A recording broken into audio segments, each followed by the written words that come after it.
इसकी पर्ची तो दे दो अंकल जी। ये तो फिर लंबा बनेगा बेटे फिर टिकट। अभी दूसरा आगे नहीं परेशान अरे करेगा। अपन ही रहेंगे ना बेटे, यहाँ से अपन तक इंदौर तक चलूंगा। दूसरा आके परेशान करेगा पर्ची अरे तो नहीं, देनी। मैं ही रहूंगा ना। अब अगला आगे हमें परेशान करेगा। तो 2000 लगेगा फिर प्लांटी के साथ बनाऊंगा फिर। नहीं पेनल्टी कैसे, कितनी टिकट कितने की है? प्लांटी के साथ बनेगा।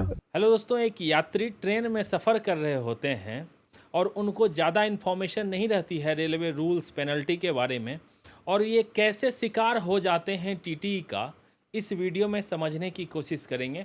4 लोगों का कंफर्म टिकट रहता है train number 20156 from New Delhi to Ujjain डैड एंड एक्सप्रेस में।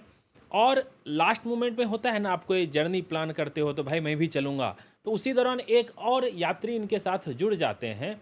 तो चूंकि इनके पास 4 कंफर्म टिकट था थर्ड एसी में, ये 5वें का जनरल टिकट भी ले लेते हैं। और करंट में इनको दिख जाता है चार्ट प्रिपेयर होने से पहले कि दिल्ली से मथुरा तक एक सीट भी वैकेट है, तो वो भी ये बुक कर लेते हैं। टीटी के पास जाते हैं और बोलते हैं मेरा ये सीट मथुरा तक बुक है, मैंने जनरल टिकट ले लिया है, अगर आप कुछ मदद कर सकते हैं तो एक सीट दिलवा दीजिए। तो बोले ठीक है चलिए आपके साथ चलते हैं। जनरली जो कन्वर्सेशन होता है वो अपनी जर्नी को कंटिन्यू रखते हैं और टीटी उनसे 1000 रुपीज़ लेते हैं।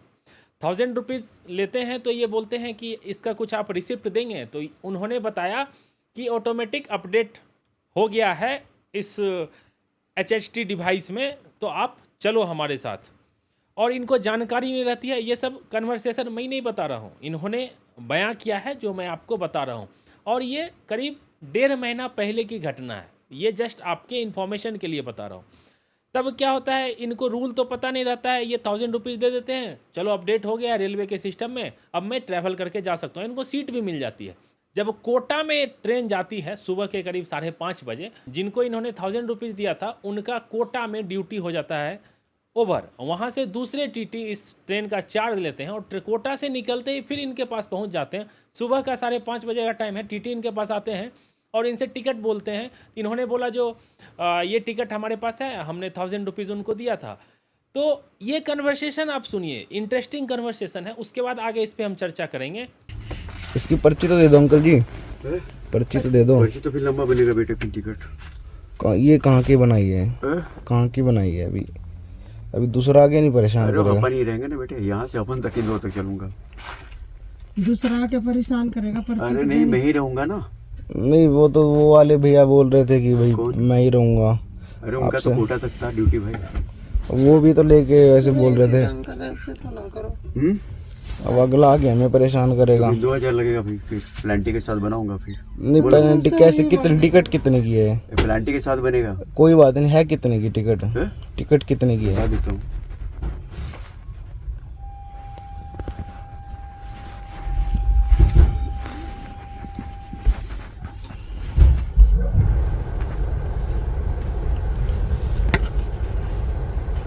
$1235।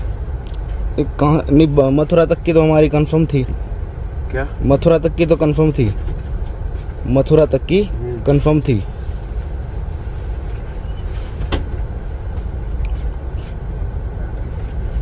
$1100। हाँ तो ठीक है, 1100 की बना दो। और फिर 450 में प्लांटी भी लगेगा ना बेटे।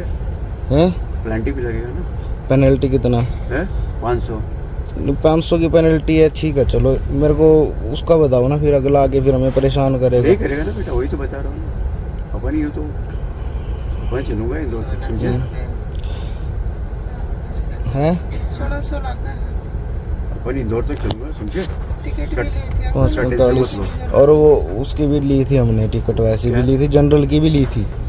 जनरल की भी ये कन्वर्सेशन आपने सुना कि ये क्या बात हुई दोनों में, और इन्होंने 1000 रुपीज़, कितना प्यार से टीटी बात कर रहे हैं, 1000 रुपीज़ इनसे लिया। इन्होंने बोला जो आप इसका रिसिप्ट बना के दे दो, नहीं दोगे तो फिर कोई आएगा। तो इन्होंने प्यार से बोला बेटा मैं इंदौर तक चलूँगा। बोला ठीक है इंदौर तक आप चलोगे, लेकिन कोई और आके हमसे मांगेगा तो हम, मेरे पास तो कोई प्रूफ नहीं है। तो बार बार यही बोले थे मैं आपके साथ चलूँगा। और इनसे 1000 रुपीज़ पहले टीटी लिए कोटा तक वाले, अब ये 1000 रुपीज़ लिए, 2000 इन्होंने पे कर दिया। इन्होंने उसके अलावा जनरल टिकट लिया हुआ था। चलो जनरल टिकट मैं समझ लेता हूँ, मथुरा से उज्जैन तक लिया था, 220 रुपये उसके। और इन्होंने करंट में एक टिकट बुक किया था जो 565 मथुरा तक इन्होंने पे किया था। तो टोटल इनका अगर देखोगे तो इन्होंने 2785 रुपये पे किए हैं। इनके अनुसार इन्होंने जनरल टिकट भी दिल्ली से लिया था तो 2900 समथिंग बता रहे हैं इन्होंने पे किया। और अगर आप दिल्ली से उज्जैन तक का टिकट देखोगे तो उसका 1265 रुपये कॉस्ट होते हैं एक्चुअल थर्ड एसी का। और आप सोचो 2 गुना से भी ज़्यादा इन्होंने पे किया और इनको ना EFT मिली, वो जो 1000 रुपीज़ था वो TT के पॉकेट में चला गया है।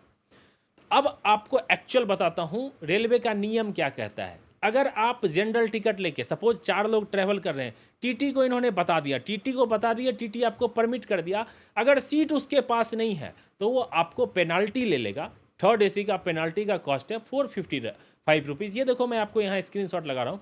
टिकट आपके पास कोई टिकट भी नहीं है फिर भी आपको कितना पे करना पड़ेगा मैं बता दे रहा हूँ आपको। अगर ये मथुरा से उज्जैन तक का टिकट, इनके पास कोई टिकट नहीं रहता, ये अगर पेनल्टी के साथ भी टिकट बनवाते, ये एक कैलकुलेशन है जो मैं आपको दिखा रहा हूँ। ये अगर मथुरा से अराउंड 600 किलोमीटर का ये जर्नी रहता है तो इनको 1910 रुपये टोटल लगते विदाउट सीट मिल भी सकता था, नहीं भी मिल सकता था, लेकिन ये थर्ड एसी में वो बाकी के सीट के साथ एडजस्ट करके जा सकते थे। इन्होंने TT को बता दिया था, सीट उसमें खाली थी, चूंकि इन्होंने जनरल टिकट ले रखा था तो इनको सिर्फ 835 रुपीज़ पे करने पड़ते डिफरेंस ऑफ अमाउंट। मतलब अगर आपने जनरल टिकट लिया है, TT को आपने बता दिया है, अगर सीट खाली है तो सिर्फ डिफरेंस ऑफ फेयर लिया जाएगा, 455 का पेनल्टी नहीं लिया जाएगा। क्योंकि इनको सीट मिला हुआ था तो ये पेनल्टी की जो बात कर रहे थे वीडियो में वो नहीं बनता है। अगर सीट नहीं है, ये अपने साथी के सीट पर एडजस्ट करके जा रहे हैं तो ये पेनल्टी के साथ डिफरेंस ऑफ फेयर टिकट बनवा सकते थे। इसमें भी इनका जो जनरल टिकट इन्होंने पे किया था वो उसमें माइनस होके बनता। तो आप इस चीज़ से अंदाज़ा लगा सकते हो कि जब भी आप जर्नी करते हो, TT जो पावती देते हैं, जो रिसिप्ट देते हैं, EFT उसको बोलते हैं, वो ज़रूर लें।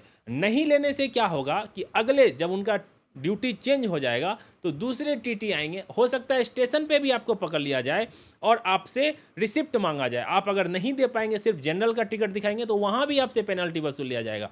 तो मेरा इस वीडियो के माध्यम से आपसे ये संदेश है कि देखो, करप्शन तो सब जगह है और रेलवे का जो ये विभाग है, खास करके जहाँ पे ये पैसे की बात आती है, और आपको पता है विदाउट टिकट कितने लोग सफ़र करते हैं, कितनी डील होती है, कितने TT का वीडियो बन जाता है, कितने TT सस्पेंड हो जाते हैं। मेरा यही कहना है कि आप नियम के अनुसार चलें, ट्रेन में चढ़ें, TT को इन्फॉर्म कर दें जो हमारा 4 सीट है वो जनरली आपको अलाउ कर देंगे, ठीक है तुम किसी दूसरे को डिस्टर्ब नहीं, इसके सीट पे जाओगे, उनका भी काम हो जाएगा, वो आपसे पेनल्टी ले लेंगे। थर्ड एसी में पेनल्टी 455 है, जो आपने वीडियो में भी सुना कि वो पे करने के लिए तैयार थे। तो कभी भी रेल सफ़र के दौरान यात्रा के नियम को थोड़ा समझिए, इस तरह की गलती कभी ना करें कि TT से डील कर लिया, पैसे दे दिया, वो आपको लेके चल रहे हैं। मैं मानता हूँ मोस्ट ऑफ द केसेस ये सक्सेस हो जाता है, लेकिन कभी कभी क्या होता है कि आप 3 गुना फेयर पे कर दोगे सिर्फ एक गलती की वजह से। जो TT दिल्ली से कोटा तक आए थे वो भी तो इनको बता सकते थे कि मैंने इनसे 1000 रुपीज़ ले लिया है, आप इनको जाने देना, लेकिन उन्होंने क्या किया, उनको बता दिया कि ये विदा जनरल टिकट के साथ है, इसके पास जाओ और तुम भी पैसे वसूल कर लो। नहीं तो उनको कैसे पता रहता कि ये ऑलरेडी एक बार जब टिकट चेक हो जाता है सुबह के 5:30 बजे, तो TT आके फिर से उसी सीट वाले को कैसे चेक करेगा, आप खुद सोचिए। वही चूँकि इनको जानकारी नहीं थी, ईमानदारी से इन्होंने इन्फॉर्म कर दिया था, TT ने इनका गलत फ़ायदा उठा के इनसे राशि वसूल कर ली। ये आपके जागरूकता के लिए वीडियो था कि इन सारी चीज़ों का थोड़ा ध्यान रखें रेल जर्नी के दौरान। मैं इस तरह का वीडियो आपके लिए लाता रहूँगा with example, real life story, आप जिससे आपको थोड़ी बहुत जानकारी मिल सके और आप कभी जर्नी करो जिससे आप इस चीज़ का ध्यान रख सको। क्या सोचते हो इस वीडियो के बारे में, ऐसे TT के बारे में और ये ईमानदार पैसेंजर के बारे में? कमेंट करके अपनी राय ज़रूर दीजिएगा। आपके कमेंट से बहुत कुछ फीडबैक मिलता है और जानकारी भी मिलती है। मिलते हैं जल्द ही अगली वीडियो में, तब तक अपना ख्याल रखिए, अपने परिवार का ख्याल रखिए। Bye bye, take care.